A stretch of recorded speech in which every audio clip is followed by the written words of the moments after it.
Relay, we're covering today's top boxing news. I'm definitely not taking responsibility completely for a mistake, but I didn't really even stop to think about the previous issues between Chantel and Shane McGuigan. The NDA might have something to do with that, the non-disclosure agreement. Nobody but Chantel and Shane, Barry, nobody but them know the full story. We don't have it. Doesn't sound like Eddie had it either. If he did, he wouldn't have put Ellie Scottney and her trainer, Shane McGuigan, on the undercard of Taylor versus Cameron. But it's also worth mentioning that Ellie Scottney and Chantel Cameron have fought on the same cards at least 2 times before, at least 2 times already, so that certainly must have lended itself to the confusion. And the McGuigans. Maybe I should have, but I just felt that it was a good fight for the card. And after the press conference, Chantel and her team were completely shocked that we put that fight on the card. Having boxed on the same cards as Ellie Scottney 2 times already, it's strange. It is peculiar that Chantel and her team would have been at all surprised that they'd be doing it again. What's so surprising about that? Bearing in mind the very volatile ex-relationship between her and Shane and the McGuigans. And they were quite adamant that that fight shouldn't be on, and Shane McGuigan particularly should not be around. And I, this is the most important week of my life. It would really affect me, and I believe my preparation, my emotional state, him being around, and therefore my performance. But if she's boxed on the same shows as Ellie Scottney, who's trained by Shane McGuigan 2 times already, what's different about this time? Maybe it's the size and scale of the show, the fact that this is the Katie Taylor fight. This ain't just a title fight or a title defense. It's the biggest fight of Chantel's career. Maybe that's it? Maybe. And I was like, Jesus. Anyway, that night or the night after, I called Ellie Scottney. We had a long chat. She was devastated. And I said, look, I don't know what we're going to do here. I think it might be an idea. Perhaps we can look at putting you in a separate hotel, etc., so that they're not around on fight week. And I spoke to Shane, and they were receptive to that. Said, look, and I said to Ellie to reach out to Chantel, which she did. And Chantel came back and said, look, I understand this fight is so important to me. I can't have any distractions, and this would definitely distract me. But let me speak to my trainer, and maybe we'll look at other hotels, etc. This was about 2 weeks ago, maybe. And then they talked about it. I went back on it, and then just before the AJ fight, we had a conversation, which was basically, look, they've talked about it as a team, and they don't want anything to affect Chantel's preparation for that fight. They don't want that fight on the card. So it isn't. Ellie Scottney isn't taking this lying down. She's said her piece. Now her trainer, Shane McGuigan, he's imparted a word, saying, I'm so disappointed that Ellie is caught in a crossfire by the demands of Chantel's team preventing Ellie's dream world title shot.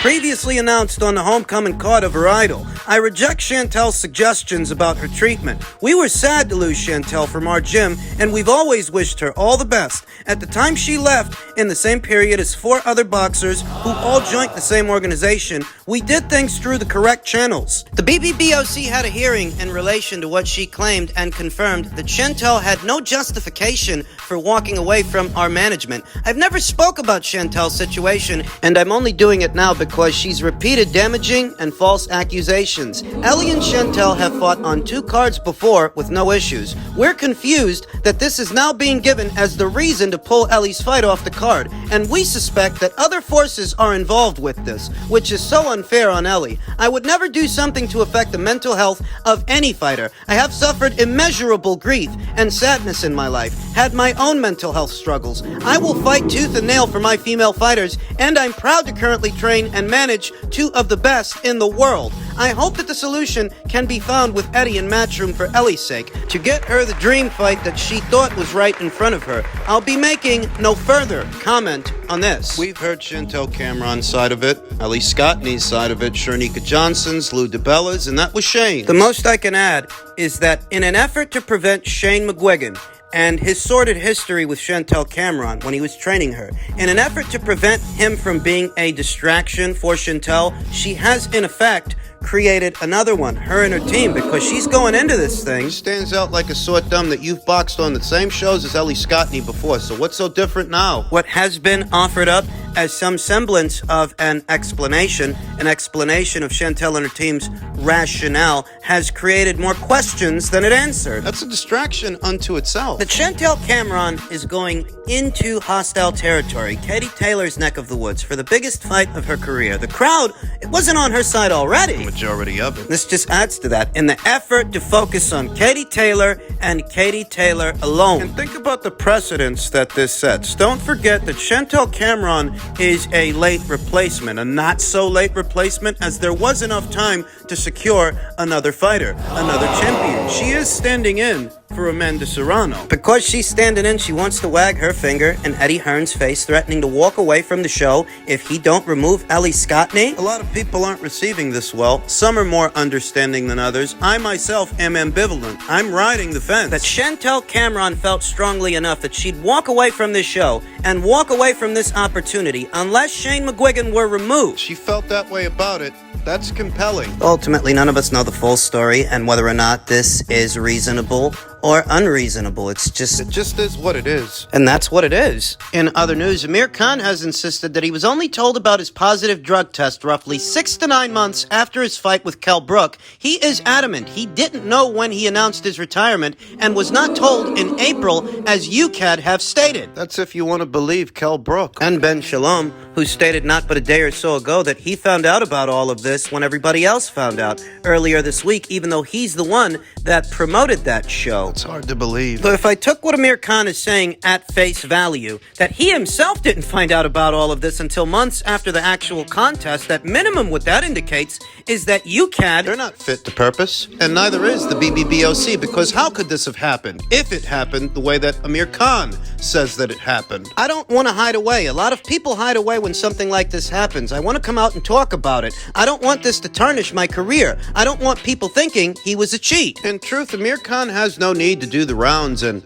profess his innocence to anyone anymore because he's retired. There's no penalty in a situation like this. If I'm being honest, I don't sense the same rancor from the boxing community at large and the pundits that cover the sport. I don't sense the same rancor from the BBBOC and UCAD that I sense when it's Conor Benn on the hot seat. When it's Conor Benn, when it's a matchroom guy, they want to burn him at the stake. But when it's Amir Khan on a boxer show, the energy, it doesn't feel the same. Amir Khan, who recently responded to Kell Brook's comments slamming him over his positive drug tests, I'm not surprised that he's upset about what happened. Look, but he's still happy to fight against Conor Benn. He won the fight, so he shouldn't really be that upset. As strange as this might sound, Amir Khan raises a very valid point. Conor Benn was recently involved in his own performance-enhancing drug fiasco. Do you remember what they said when all of that was going on? That Chris Eubank Jr. was actually willing to go ahead with the match. He was willing to save the date and save the fight. Here we see Kell Brook.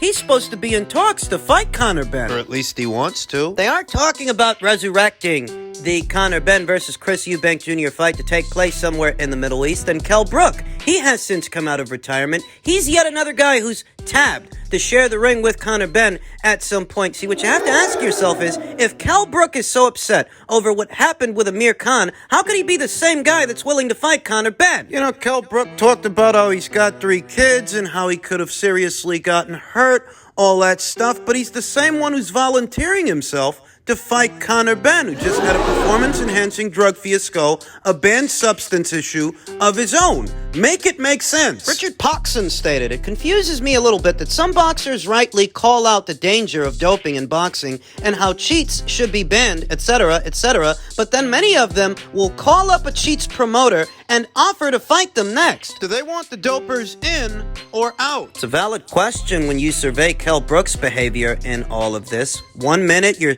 talking about the dangers of doping in the sport in reference to the Amir Khan situation, but you seem more than willing to fight another guy who's got a doping scandal of his own. You care that much about doping in the sport, you wouldn't be volunteering yourself to fight that guy, you'd shun him. So let's call a spade a spade.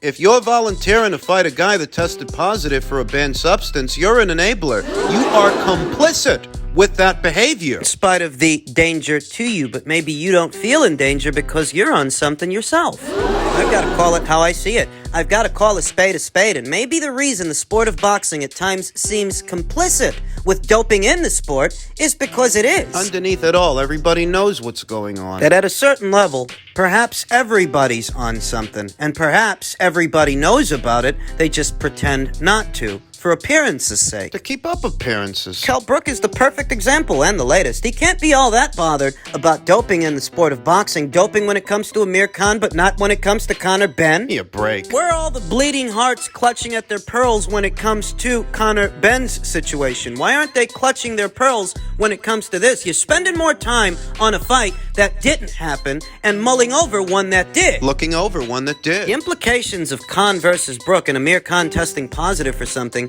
is worse than what you see in Ben versus Eubank because Khan versus Brook actually happened. The fight actually took place. The implication that a fighter, having received the benefit of a banned substance, actually evaded testing somehow and was allowed to compete. The findings in Amir Khan's sample were from a test that they took after the fight. The implication then is that Amir Khan must have taken a banned substance before it, because how else did it get there? Osterin. There's only so many ways you can come by that, and I don't see the anger, the outrage, the rancor for Amir Khan, who actually got to fight, that people had for Conor Benn, who didn't. Is it because he got his ass kicked? The implication is the same. This is about safety after all, isn't it? This is about cleaning up the sport. Isn't that what everybody's in their tits about? The safety and well-being, welfare of the fighters. Isn't that what this is all about? If I go based on Amir Khan's account of events, that would make the BBBOC unfit to purpose. That he didn't find out about his own positive test until months after the match. Ben Shalom claims he knew nothing about it. At least a day or so ago, that's what he said. Who knows if his story has changed since then, this being the clusterfuck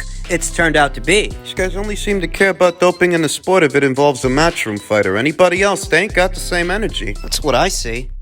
And finally, in men's heavyweight news, ahead of the upcoming Zhilei Zhang fight, Joe Joyce says, "I'd definitely force a stoppage on Franklin. Joshua is ripe for the picking." I can't say that I blame Joe for saying that. Behind Anthony Joshua's last performance, he's telling himself, if he couldn't stop a little guy like Jermaine Franklin, how's he gonna stop me? I'd knock both of them out with their performance the other night. I'd definitely force a stoppage on Franklin, and Joshua is ripe for the picking, Joyce told Sky Sports. Not great, but Joshua got the job done. He went 12 rounds. I thought he would come with some more firepower and aim to push a stoppage, but he wasn't really putting shots together. He was using single shots and boxed kind of like he did in the Andy Ruiz second fight. So it was a little bit disappointing. He seems to have gone, in my opinion, a bit backwards, hasn't progressed. I think he lacked the combinations, but I think Franklin was a tough guy. Do you think Joe Joyce would stop Jermaine Franklin? I actually do. Joe Joyce and Anthony Joshua are very different fighters. They're both very big guys, but Joe Joyce uses his size a lot more than Anthony does. Anthony uses his height and his length to control the distance at which a fight is being fought, whereas Joe Joyce uses his size to close the distance and get close to the guy to unleash punches on him. I'm a threat, and he would prefer that White fight until he's got his mojo back, Joyce said. I'd like to see him against Dillian White, because I think Dillian White's in the same situation. He didn't look too great in his last fight, he acknowledged. So it would be good to see who the better man is, and obviously, they've got past bad blood. I think the fans would get behind that fight. It would be a good fight. I'd prefer to see Anthony fight somebody else. Maybe Otto Valine, Filip Hrgovic. I don't see the need to run it back with Dillian White, who Anthony knocked out many years ago. Many years later, Joe Joyce versus Anthony Joshua is a conversation. And the question is, would Joe Joyce steamroll Anthony the way he just steamrolled Joseph Parker? And is he about to steamroll Zhilei Zhang? They're set to fight on the 15th of this month. Recency bias has a role to play. Many people are rating Joe Joyce on the Joseph Parker performance and the Joseph Parker performance alone. What if Zhilei Zhang does to Joe what he did to Filip Hrgovic? I'd have looked every bit a juggernaut opposite the ring Joseph Parker, but he's looked human in performances before. How would he look against Anthony Joshua opposite the ring? You mentioned there how if Anthony Joshua's team did want to pursue a fight with Joe Joyce, it's a very easy conversation for you. How do you see that fight playing out? What, with Anthony Joshua and Joe? I think Joe Joyce will knock him out as soon as he catches him. He will walk through him. And the interesting thing about all this, they can look at all these old videos and dig up all this old crap from the past. When it gets down to the nitty-gritty, when we get down to the professional boxing, when we get down to that, When we look at improvement, was there an improvement in AJ? No, there hasn't been an improvement in him, but there's definitely been an improvement in Joe Joyce. Look, you say about him taking those shots, but you don't want to be taking shots like that from Anthony Joshua, right? Well, you don't want to be taking shots from... Of course you don't want to be taking shots from any heavyweights, these big guys who throw big punches. But AJ don't want to be taking his shots.